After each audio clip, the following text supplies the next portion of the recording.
We are live. Here we are. Hello, Facebook. Hi, Facebook. We are here. Hello, world. How are you today, Dawn?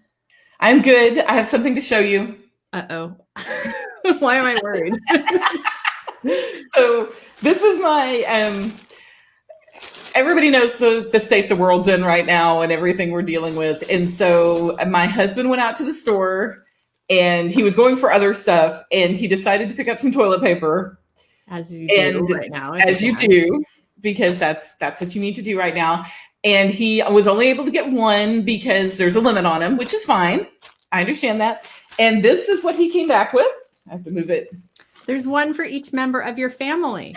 Yes. And if you notice, sorry, I can't work the camera thing. If you notice, my hands are reaching around it. It's just a little bit of toilet paper. So it's this big.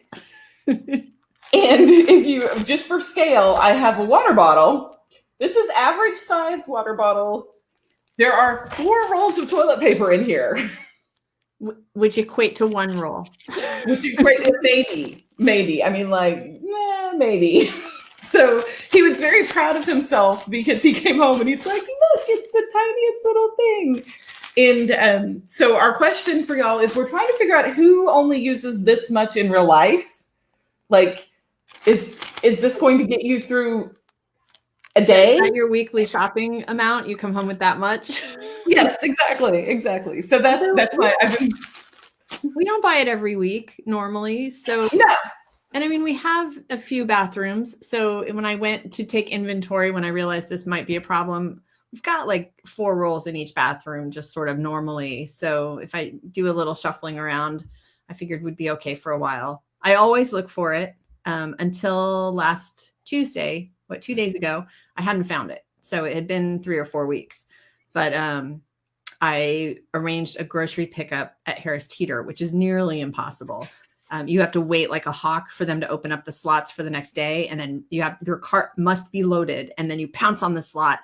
And if you're very lucky and nothing goes wonky with your internet, you can actually get your grocery pickup scheduled. But it's for a week out. So yeah, and then by then you've forgotten what you ordered and if you even need it. But they called me that morning that I was supposed to go pick up my groceries, and they said, "We're really sorry, we don't have the Angel Soft." And I was like, I am not shocked. And she was like, "But we do have Cottonelle. Do you want that?" And I was like, "What?" Yes, I do. Yes, yeah. Grocery shopping is kind of like trying to get concert tickets these days. You have to be logged in. You have to be ready. Yeah, it's crazy. Everything is crazy. Yes, the world has gone crazy. I don't like it. I'm just going to register that complaint and then we can move on. I second that complaint. And yes, I agree totally. But your family is healthy. You are healthy. Yeah, we're doing good. Staying inside. My dog is the happiest animal on earth right now because all of the humans are home all the time. I know. I've seen all those memes where the dogs are like, this is ruining my life. Like the people, I can't sit on the couch anymore. I can't sneak the food. They're watching me all the time. I'm exhausted. We're going on all these walks. We don't have a dog. Now she has experienced that, but other than that, she is happy and we are good. Good. So glad to hear it. My children, aside from trying to kill each other pretty much all the time, are also doing okay. That's good. That's good. All right. Well, what are we talking about today? Today we are talking about plotting versus pantsing. Ooh, that's exciting. See my banner that I made? Yes, that is very cool. I would try to point at it, but I know I would point in the wrong direction. It's down right there. It's down there. So yeah, technology is it's new to us. Yes, we're working on it. Very much working on it. Because we're doing these things about these videos about writing and writing craft and things like that. And you have to address the plotting versus pantsing. You just have to. It's like a rule. And there's kind of this idea that you are either one or you are the other. You either sit down and plot every single thing out, or you just sit down with no ideas at all and just start writing until wherever the words take you. And it's not quite like that. Well, but where do we get that idea? Because I think most writers start with that idea. And most writers, and maybe I'm just throwing my own assumptions on everybody else, but I think you assume when you start out to write a book that you must plot. There's a system of plotting that you must follow. You just have to find the right one. And I swear to you, how many, I've written 20 something books at this point as Delancey. And I think I am only just finally comfortable with the fact that I have my own system, and it doesn't match up with any of the classes I've ever taken, or any of the worksheets that I have religiously tried to work through. But it's still almost something that I believe that I should be able to plot. And it's not my strong point. Well, it's very much, you have to honor your process. And that is something I hear a lot from our clients is they are, well, if I could only plot better, or if I could only write faster, or if I could only do this. And you have to go with what works for you and how you do things. And I was just going to say, did we talk about Becca Syme last time we were in here? I don't think we did, but that's one of the lessons that I've just recently taken one of her classes, which was fantastic. The Strengths for Writers class. And I listened to her book, Dear Writer, You Need to Quit, because I was like, what? Which had an amazing editor, I might add. Oh, did it? Just going to say. But the whole point, one of her big points was, why do you think that? Like, why do you think you have to do that? And you don't. Just because that's working for those 8 people over there doesn't mean that that's what you should be doing. You should be doing what works for you. And that whole strengths class was about figuring out what you're really strong at, and then honoring it and working in a way that takes advantage of what you're good at, rather than constantly trying to make yourself something that you're not. So if you're not a fast writer, you're not a fast writer. That's okay. Right. Well, and I think we need to hit both sides of this, because pantsers are usually the ones, because I'm full-fledged pantser here.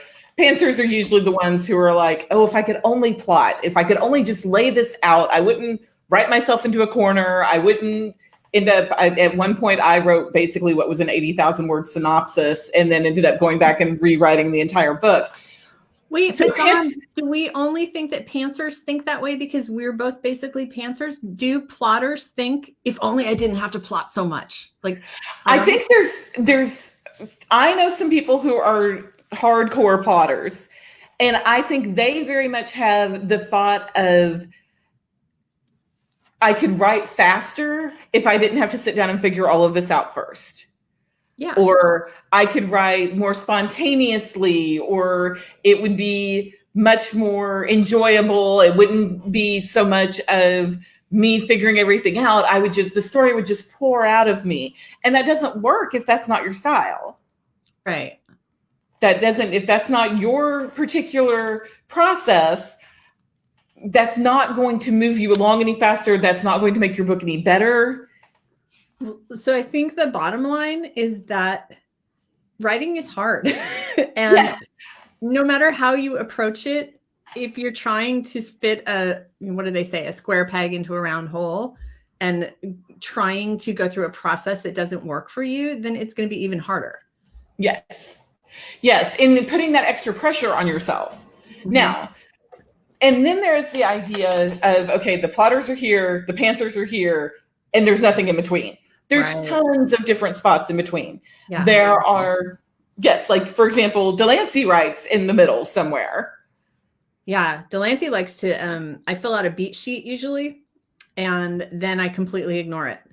But I think the process of filling it out is, like, it gets my brain going around what is actually going to happen. Because I'll get halfway through, like at that point where I always get stuck in the middle, I'll look back at the beat sheet like, oh, wait, I planned it out. Oh, this will be easy because I already know it. I just don't remember. It's over here. I'll go look at it and then be like, oh, okay, so I actually didn't do any of that stuff that I said I was going to do. So what's going to happen here is not at all what I said was going to, never mind, that's not going to work. And then I called Dawn. Yes, and we talk through it. And that's another thing of knowing your process. For example, I know a very, very successful multi-published author, and she has 12 worksheets. That is not an exaggeration. That is the actual number. She has 12 worksheets that she has to fill out. Or her brain literally, like, she'll sit down to start writing and her brain's like, nope, something's wrong. Nope, I don't know something yet. I can't do this yet. And so when we've talked about things, it's kind of, okay, so did you fill out your worksheets? And sometimes even filling out the worksheets doesn't work because there's something still missing and her brain needs time to process through whatever she wrote down on the worksheets. See, that takes all the fun out of it for me. Like, I think I told you earlier, I listened to the self-publishing show, and James Blatch and Mark Dawson were chatting. I think actually James was talking to someone else about beats, using beats for plotting. And that's something that we can talk about in a little bit, because there's lots and lots and lots of different ways to plot. And I studied them all, looking for the one that would work for me. But Beats was the one that I identified with the most. And so they were talking about it. And someone said he creates, I think it was Johnny Truant, says he creates a 40 beat. They basically have a bunch of writers that work for them, these guys, but he comes up with 40 beats and then passes it to the writer that's going to write the story. And he thinks that's enough for them to build on. And James was like, oh, that's a great idea. And then they can write a paragraph for each one. And then they could write like a chapter for each one. And then they could build on that. And I was like almost in hives as he was talking, because I'm like, because then I've written the story. Why am I doing this? That's like having to write a book 7 times. Who wants to do that? Not me. But there are people who need that process.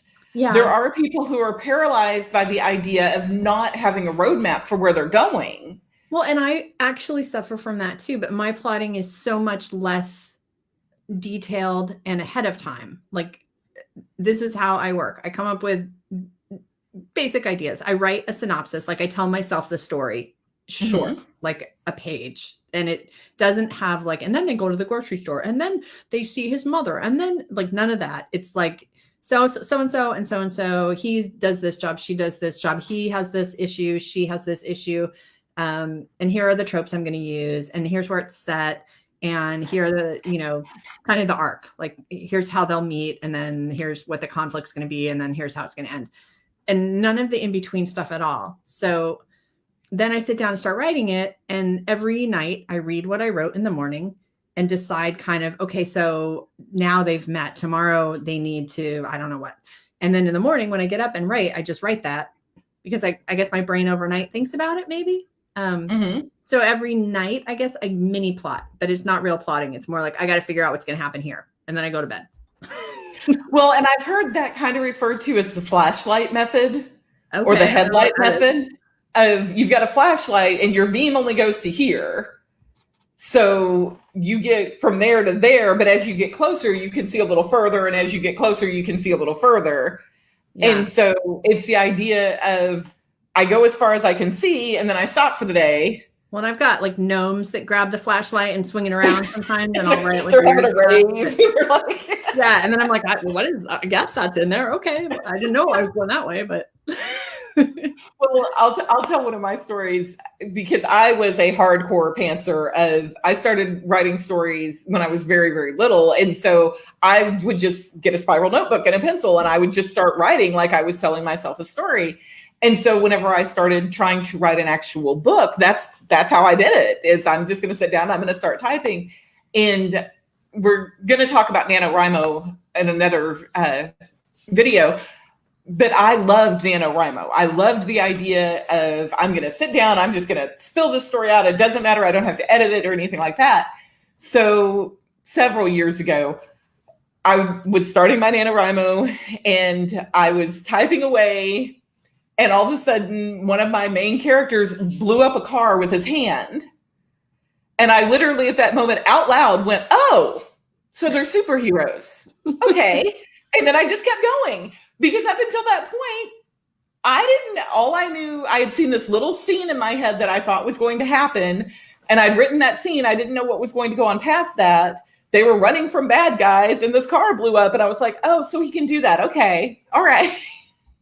Not the best method always. I'm just saying. Isn't that the discovery method? Like, isn't that what? Yes, yes. I was quite discovering a lot of things as I was writing that. I was absolutely discovering.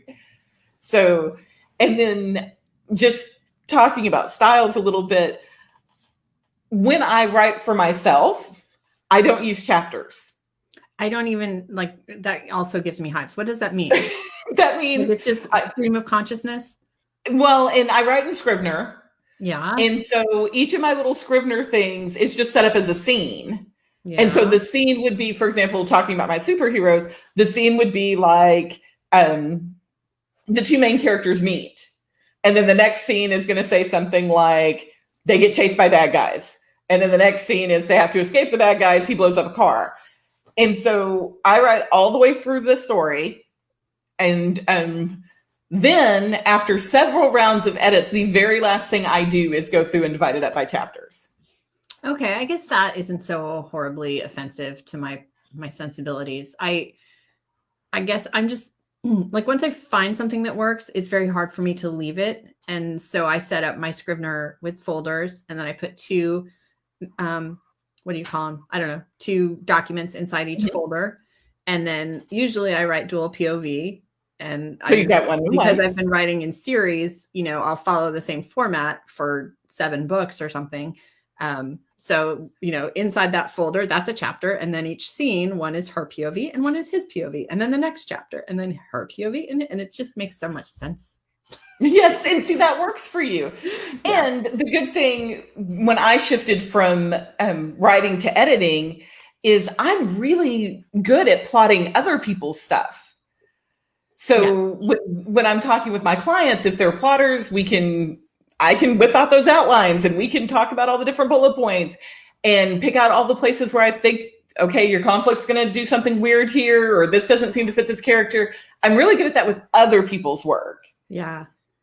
And I have the opposite side of that as well. Of I work with clients in brainstorming. If they come to me with a very small story, I want to write a love story about these two people, and we just go from there.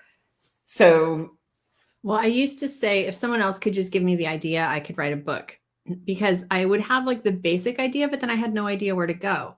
And so that is what led me to take every single workshop and read every single book about how to plot. And I mean, from Michael Haig to Alexander Sokolov's Tricks for Screenwriters to Save the Cat beat sheets and Jamie Gold's Romance Writer beat sheets, which are fantastic. Yes, they're amazing. Gwen Hayes, I want to say, wrote a book Romancing the Beat, which I love. And I looked at the snowflake method, and I bought something called Dramatica, which was like a software product that was going to plot for me. I have a look at this. I was like, oh, that'll do it. It's a book called Plotto. It like Plotto. Have you ever looked Is that at like this? Lotto? No. It is the most confusing book in the whole world. I guess it's actually pretty old. And you basically you pick your characters and they're A and B, and then you look, and it tells you where to look to find like, okay, so I'm going to use plot 23A. And then if I do that and I use character A and B, then I need to look at page 1082 because this is the, so it's a choose your own adventure plotting book. That's what it is, but it's really confusing and I never figured out how to use it. So this doesn't work for me. I mean, I feel like I'm still almost on a quest to figure out how I plot, but I think the bottom line is that I just kind of don't. And I'm more and more okay with that. But even 20 something books in, I mean, we talked yesterday, I'm trying to write in a new genre, and all of a sudden I was like, I have no idea what to do. I don't know how to do this. Well, and I think it's so important to, going back to the main overarching comment we have about this, is you have to find what works for you, and you have to be okay with it working for you. You have to be okay with, I love Save the Cat. And when I'm talking to somebody, Save the Cat makes perfect sense to me. And then whenever I start writing, the cat is hanging off the tree out there by himself. I'm waving at it from inside the house as I'm going in a completely opposite direction of where the cat would like me to go. No. Yeah. Well, and so the interesting thing about this, because I just put together a course for our Teachable Academy, which is called Story Strategy. And I guess we'll put a link to it probably. But the course is plotting using signposts, which is sort of, I guess, rather than finding a method that works for me, I sort of built the method that works for me from all of the other things. I mean, it's certainly not original. I did not make every piece of it up, but this is basically how I put together a story or a romance specifically. And that was far easier than you would have thought it would be, given how difficult it is for me to actually plot. But I can tell you like all of the pieces and where they come and what's supposed to happen. And I think that's why I don't plot, because I feel it kind of. So it was a good exercise to write it out. And I think there's some people who are, I don't know if natural born storytellers is the right word for it, but there's some people who just have the intuition for how a story should go. Yeah. And it's something definitely you can learn. It's absolutely something you can learn. But I remember when I was in college, because I come from a long line of storytellers, like when we were families sitting around, that's what everybody always did, was just tell stories and about things that had happened in the past and all that kind of things. And so I remember in college having a roommate that I had for a very short time before my other roommate sprayed Lysol on her and she moved out. But that's a whole other story. But I remember her telling us a story about going home and reconnecting with her high school boyfriend. And it took forever. And there were so many parts of it that we didn't need to know. Like, well, first we stood over here and we talked for a little while. And then we walked from the porch out to his car. And then we talked for a little while. And then we walked over here. And I remember talking to my mom about that and saying, oh my gosh, she took forever. And she's like, well, she's just not a good storyteller. She's not used to, she doesn't know how to tell a story. And that's something that stuck with me for a really long time. I mean, not really. I mean, it wasn't that long ago that I was in college, but it stuck with me for a long time because I think people who are pantsers, they feel that more naturally. And then they look at the plotting and they're like, well, it can't be this easy, so I must be doing it wrong. Yeah, I think that is, you want to question like, well, why do I feel like I know this if other people are building out these very complicated worksheets? And then the other people are like, why do I have to build out a complicated worksheet if she can just do that? But I don't think that means either one is more comfortable to the person doing it. I think it just boils back down to it's hard. Writing is hard. Yes, writing is hard, and whatever method you can find that works for you is great. Yes. you should hang on to that. And well, let me revise that statement. If you find a method that works for you, that is great. You should not be married to it to where you can't make adjustments. But at some point, you stop looking for the magic plotting method that's going to do this for you, and you have to start writing your story. Right. And that is one thing I have seen with some of my clients who are super plotters, is they get so into the creation of it, they never get to the point where they're actually writing. Because it's a procrastination method, and because writing is hard. It keeps you from having to do the thing. If you're always planning to do the thing, in fact, that's why I'm trying to write in a different genre, because I was talking to someone, actually it was the coach that I worked with when I took Becca's class. And he said, I think that you like this idea of having this other genre that you want to write in, because it's like a fun, shiny idea. And it's always something in the future that you can kind of look forward to and say, well, I'm going to do that. And he's like, but I don't think you're actually going to do it because you prefer having this shiny idea to actually having to do the thing. And I was like, and he's like, I also think that you're motivated by someone telling you that you can't do something. And I was like, I'm going to agree with him on that. Yes, I absolutely I was like, all right, I'm going to go do the thing. Yes, I'm going to show you by writing a new book. Yeah. So trying, but it's hard. That's pretty much all there is to it. So, well, and I think it's very important that especially brand new writers understand that it's hard and understand that it's okay however you figure out to get past the hardness. Yeah.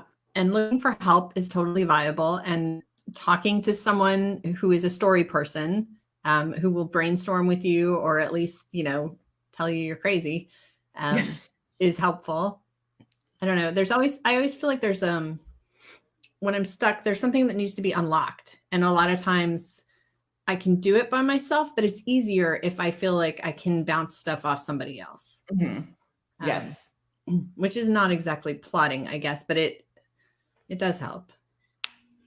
Well, and the other main thing that we kind of touched on just a little is that even if the magic plotting method is working for your very best friend in your writing group and they are doing amazing things, that does not mean it's going to work for you. And don't listen to them when they're like, you have to do it this way, because Right. there are those people out there, especially if you're new. Somebody will tell you, don't listen to them. If it doesn't feel right, it's not right. Right. And if that's not your process, it doesn't matter how many times you try to do it that way, it's not going to work. This is true too. Yeah. And I think, I don't know if it's like a special thing that writers' personalities tend to want, but I guess it's just human. Maybe we look at people that are successful at the thing that we want to do, and we want to know everything about how they do the thing. And that's an exercise in frustration with writing, because no two successful writers will tell you the same thing. But they'll both tell you that their way works. And obviously it does, but maybe not for you. That's right. Yes.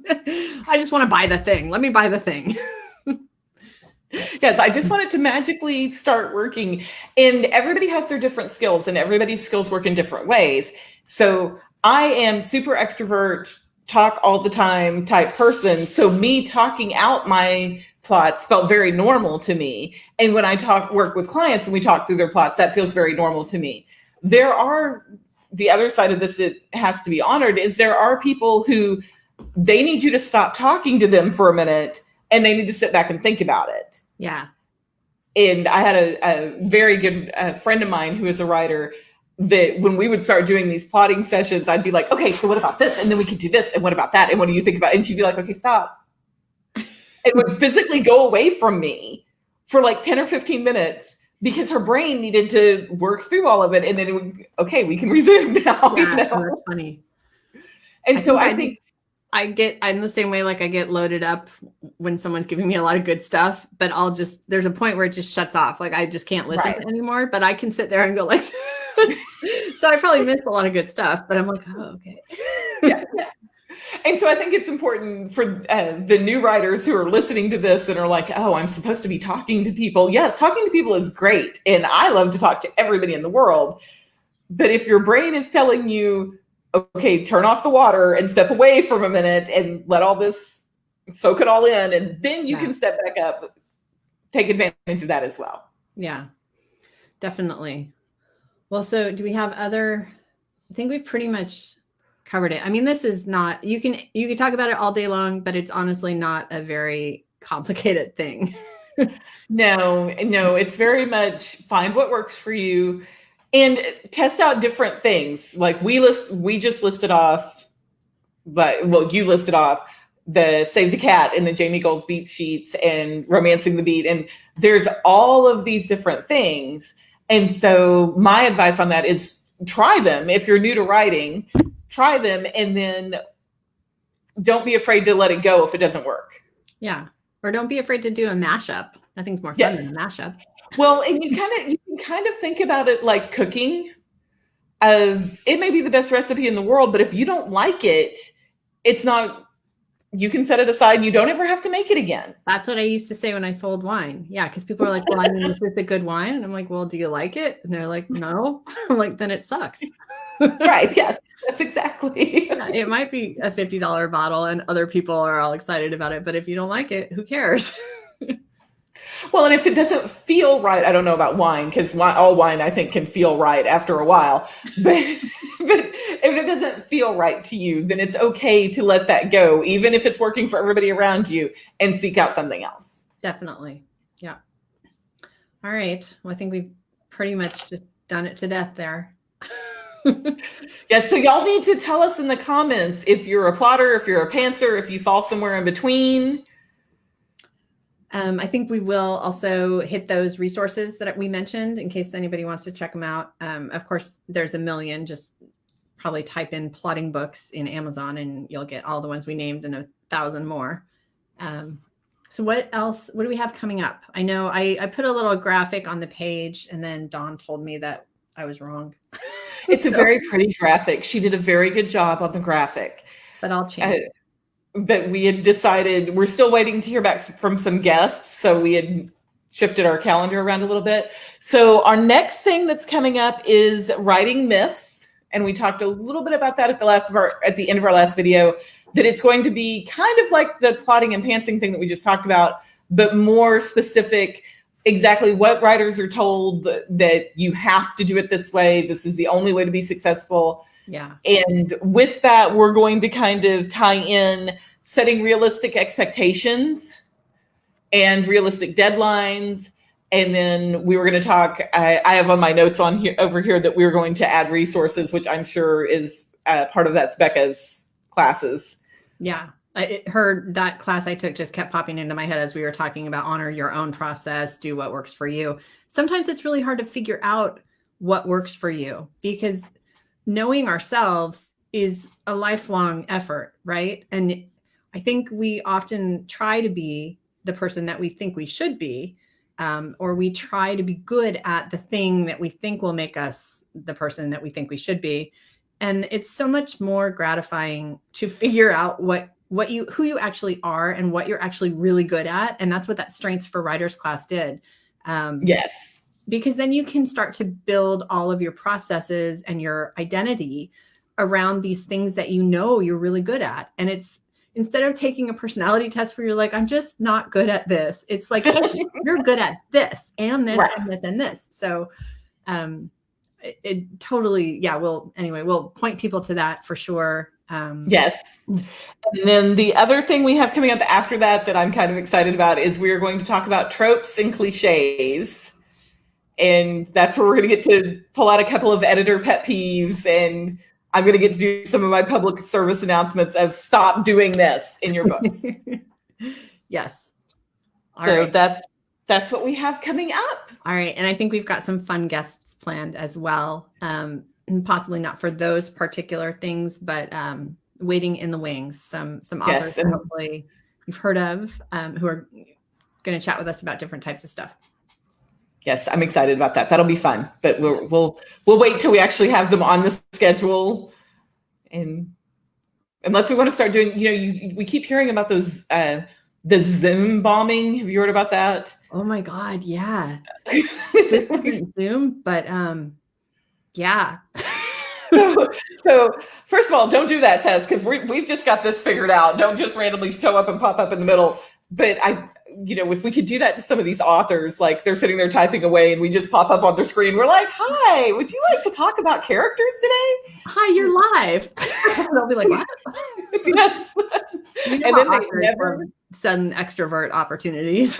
Absolutely. They would totally keep talking to us after that. They totally would not excommunicate us. That wouldn't happen.